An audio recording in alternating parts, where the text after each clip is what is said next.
É bom ter conhecimento, melhor ainda ter amor. Olá, seja bem-vindo. Aqui nós estudamos a Bíblia. Estamos juntos estudando a primeira carta de Paulo aos Coríntios e hoje a partir do capítulo 8. Pai querido, obrigado por essa carta, obrigado pela tua palavra. Nos ensina, Senhor, mais uma vez. Em nome de Jesus oramos. Amém. Amém. Então vamos lá, né? 1 Coríntios, capítulo 8. Vimos no capítulo 7, Paulo tratando de temas ali sobre casamento, sobre divórcio, separação. E capítulo 7 foi o começo da resposta de Paulo a uma carta dos irmãos lá de Corinto. Até o capítulo 6 ele tratou de diversos temas que ele sabia que eram problemas para aquela comunidade, de coisas que ele ficou sabendo que lá estavam acontecendo. Então, só relembrando bem rapidinho aqui com você, Corinto era uma cidade muito importante da Grécia, era uma península, ou seja, quase ilha, tinha uma pequena ligação com o continente, essa ligação era chamada Istmo de Corinto. Hoje já foi cortada, foi feito um canal, né, e hoje passa água, mas quando não passava, o que se tinha? Vinham navios de um lado até o Istmo, e ali havia um porto, havia transbordo de carga, a carga passava por terra até ser carregada novamente em navios do outro lado. Então, Corinto floresceu como um entreposto comercial muito importante. A cidade cresceu bastante, aí houve uma revolta contra Roma, a cidade foi devastada, mas mais tarde a cidade foi reconstruída por ordem de Roma, e aí veio gente do antigo Império Romano, muita gente de diversos lugares. A cidade novamente prosperou, cidade portuária, com um templo de uma deusa de fertilidade, então muita prostituição, muita promiscuidade sexual de todos os tipos, e gente de todos os tipos e todas as classes também. Ali, o apóstolo Paulo começou uma igreja que ele fundou, cuidou dessa igreja, formou liderança, ficou bastante tempo com eles, até que ele fosse para um novo local, começar outra igreja. Estando o apóstolo Paulo em Éfeso, fica sabendo que as coisas em Corinto não estavam bem. E aí então temos aqui essa carta maravilhosa. A igreja de Corinto nos forneceu, então, pela mão do apóstolo Paulo, muito material para a gente aprender. Diz assim, então, a palavra do Senhor, 1 Coríntios capítulo 8. Com respeito aos alimentos sacrificados aos ídolos, sabemos que todos temos conhecimento.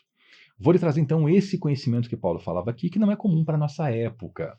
Naquela época, nesse contexto aqui, era muito comum os templos receberem sacrifícios de animais.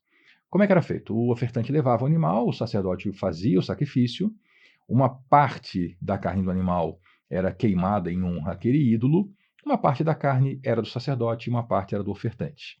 Isso acabava gerando um excesso de carne, porque não se tinha meios de conservação como hoje, né, como a geladeira. Então era muito comum que tanto o sacerdote quanto o ofertante vendesse essa carne para algum açougue que vendia então ao público. Também era comum que os ofertantes fizessem celebrações, refeições na sua casa e até partilhassem essa carne com amigos e parentes. E então era muito generalizado na sociedade o consumo de carne que não se sabia a origem, mas que se presumia que muitas vezes aquela carne ali poderia ter vindo de um sacrifício num ritual pagão, o que nada era, porque o ídolo pagão não é nada. Isso Paulo já vai explorar aqui daqui a pouco. Né? Então, por isso que ele fala, nós temos conhecimento sobre isso. Conhecimento traz orgulho, mas o amor edifica. Então, ele faz aqui não é exatamente um balanço, é um complemento necessário. O amor é o tema que ele vai explorar um pouco mais à frente nesta carta. Mas aqui ele já introduz. Né? O conhecimento, a pessoa que não tem amor, ela só tem conhecimento, ela acaba ficando inchada com esse conhecimento, né? Orgulhosa. Se essa pessoa tem amor, opa, aí já edifica. Essa frase já foi mal usada por algumas pessoas, sem amor e sem conhecimento. Pessoas que querem usar isso aqui para combater o estudo da Bíblia, porque o estudo da Bíblia liberta. Então, pessoas que querem manter o povo sob a opressão, vêm com essa história, o conhecimento traz orgulho, mas o amor liberta. Só que dizem isso sem amor, porque querem, na verdade, oprimir o povo. Não é isso que o texto está dizendo. O texto não está proibindo o conhecimento. Tanto que ele fala, nós temos conhecimento, e está aqui uma carta cheia de conhecimento para o povo de Corinto. Então, o ponto não é ser contra o conhecimento. Não faria sentido uma carta deste tamanho, desse volume de material, para dizer que é contra o conhecimento. Né? Isso não faria sentido algum. Ele está dizendo aqui só conhecimento traz orgulho, né? Mas o amor edifica. Então, precisamos do conhecimento, mas amor permeando tudo que a gente faz. Quem pensa conhecer alguma coisa ainda não conhece como deveria. Isso aqui é uma máxima do apóstolo Paulo, que já foi até objeto de pesquisa científica no século XX, muito interessante. E, tá, já que eu falei, eu vou dizer o nome, você pode pesquisar, tá? Dunning-Kruger. Procure sobre efeito Dunning-Kruger, muito interessante. Mas, enfim, mediram já cientificamente o que já se sabia que era verdade. Então, quem pensa conhecer alguma coisa ainda não conhece como deveria. É o caso que as pessoas que realmente são especialistas em alguma coisa, normalmente elas têm a consciência da vastidão da própria ignorância. Elas percebem o quanto que elas não sabem sobre aquele tema. E muitas pessoas que alegam conhecer ignoram a vastidão do que elas não sabem. Então, quem pensa conhecer alguma coisa ainda não conhece como deveria, porque se conhecesse, diria: não conheço, estou começando, que nesse assunto tem muita coisa ainda para aprender. Mas quem ama a Deus, esse é conhecido por Deus, porque o amor é o amor, Deus é amor. O amor é essa coisa maravilhosa que muda tudo. Então, a pessoa, ela pode ser pequena em conhecimento, mas se ela está no amor, aí está tudo bem. Pois quem ama a Deus, esse é conhecido por Deus. Nós sabemos, Jesus ensinou, né, que amar a Deus é seguir, é obedecer o que Deus manda. E aí fala aqui que Deus então conhece essa pessoa. Talvez você se pergunte, então Deus não conhece os outros? O significado aqui de conhecer é ser chegado de Deus, ser um conhecido de Deus. Os outros são como estranhos. Gente, que claro que Deus, na sua onisciência, ele sabe tudo sobre todos.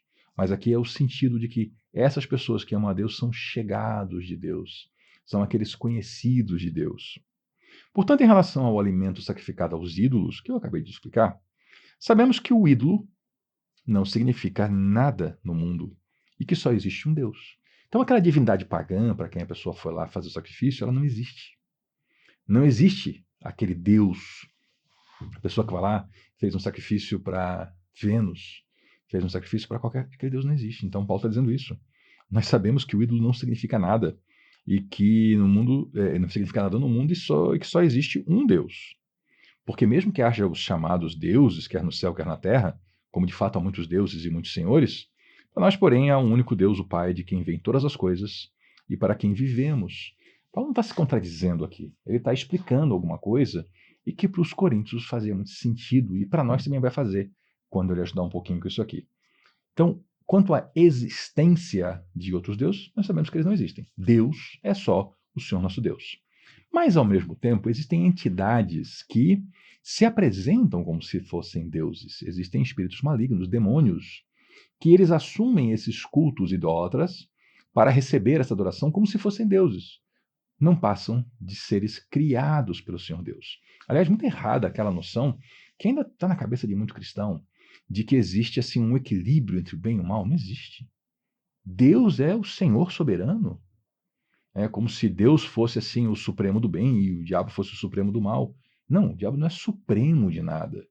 Ele está lá no mal, como o ser humano está no mal, supremo só o Senhor nosso Deus, que é o soberano, que é o que criou todas as coisas. Esse sim.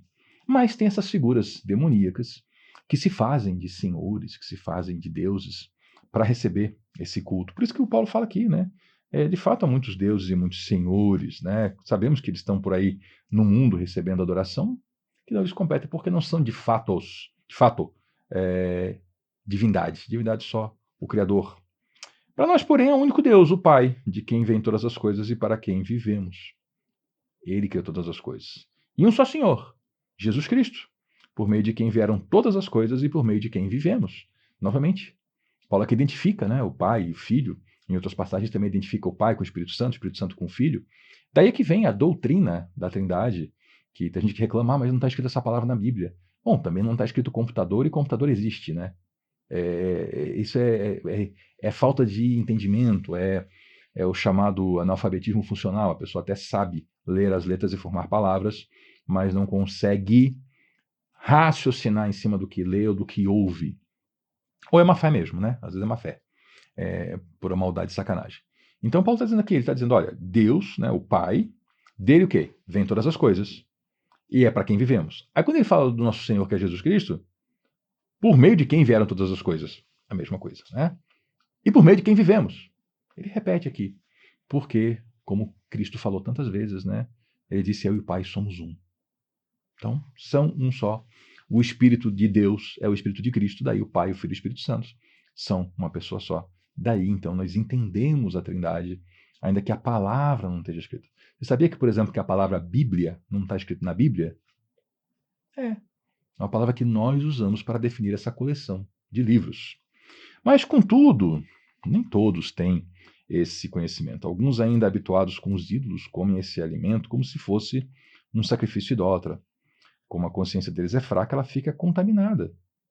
A comida, porém, não nos torna aceitáveis diante de Deus. Não seremos piores se não comermos, nem melhores se comermos. Veja que aqui Paulo está deixando muito claro. O problema não é o ídolo e nem a carne que foi sacrificada. O problema é a cabeça da pessoa que está comendo.